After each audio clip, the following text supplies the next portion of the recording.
На Душко млекарот, човекот кој години наназад преку социјалните мрежи објавува материјали за нелегалното работење на актуелната власт и се наоѓа во политички азил во Германија, му се заканува екстрадиција во земјава со цел да одлежи казна затвор.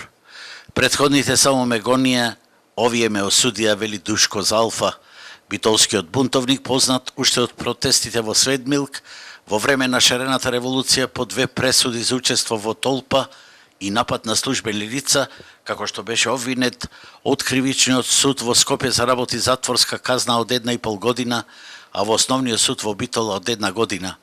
Заради тоа што не е во земјава, за него се распишани централна и меѓународна потерница и се бара негова екстрадиција од Германија. Таму живее со сопругата и децата.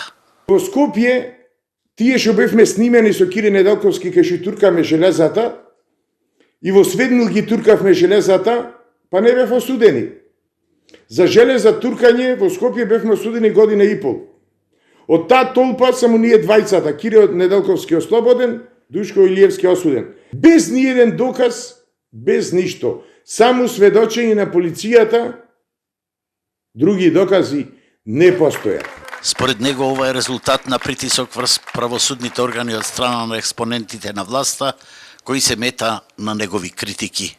Александар Кирацовски прави притисок на судството да бидам екстрадиран. Али јас во Република Германија сум заштитен со политички азил. И во судо преку моите адвокати беа доставени каде живеам и кај се наоѓам и дека сум на азил во Република Германија. Денеска ја посетивме неговата мајка во семејната куќа во Битола, која ни се пожали дека поради сите случувања околу Душко, нејзиниот сопруг Томе е тешко болен и се наоѓа во клиничката болница во Битола. Го барала се врати назад за шарената револуција, што направи Душко. Тие цела држава ја украдија и не затворат, што да затворат Душко, малце не затворија.